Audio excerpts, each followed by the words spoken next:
नागपुरात पोलिसांचे अटक सत्र, 80 जणांना अटक, अनेक भागात संचारबंदी।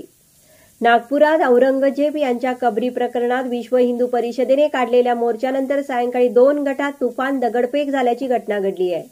या घटनेत दोन्ही गटाकडून एकमेकावर दगडफेक झाल्याने या जमावाला आवरताना पोलीस आणि नागरिक जखमी झाले आहेत। या घटनेनंतर आता पोलिसांना दंगल नियंत्रण पथकाला पाचारण केले असून उपराजधानी नागपूरच्या महाल परिसरात कोम्बिंग ऑपरेशन सुरू करण्यात आलं आणि 80 जणांना अटक केली आहे। दरम्यान या घटनेनंतर आज परिस्थिती नियंत्रणात असून सध्या तणावपूर्ण शांतता आहे। महाल भागात पोलिसांचा तगडा बंदोबस्त करण्यात आला आहे। आक्षेपार्ह व्हिडिओ आणि मजकूर पसरवणारी 55 सोशल मीडिया अकाउंट पोलिसांच्या रडारवर आहेत।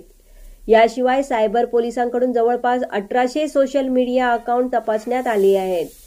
कोतवाली, गणेशपेठ, लकडगंज, पाचपावली, शांतीनगर, सक्करदरा, चंदवदन, सक्करदरा, नंदनवन, इमामवाडा, यशोधरानगर आणि कपिलनगर भागात जमावबंदी लागू करण्यात आली आहे। सोमवारी नागपुरात विश्व हिंदू परिषदेने मोर्चा काढला होता। या मोर्चात औरंगजेबाची प्रतिकात्मक कबरचे प्रतिकात्मक दहन करण्यात आले। त्यानंतर तणाव निर्माण झाला होता। त्यावेळी पोलिसांनी मध्यस्थी केल्याने हा तणाव निवळला, परंतु सायंकाळी पुन्हा 2 गटात महाल परिसरात दगडफेक सुरू करण्यात आली। यावेळी दोन्ही बाजूंनी दगडांचा मारा करण्यात आला। पोलिसांनी यावेळी जमावाला नियंत्रणात आणण्यासाठी अश्रुधुरांच्या नळकांड्या फोडल्या।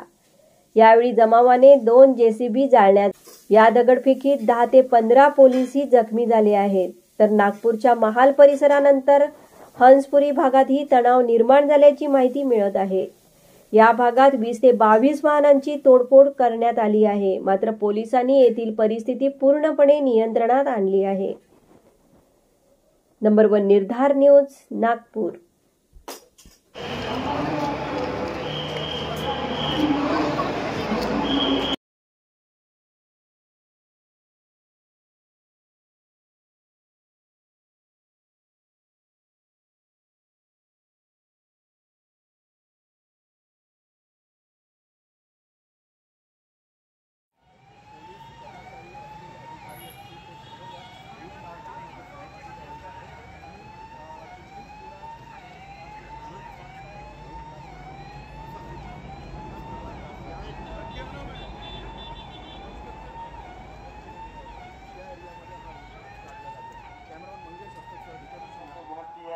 संचारबंदी आदेशों का उपयोग के पालन किया जाए, अन्यथा उनके ऊपर कार्रवाई की जाएगी।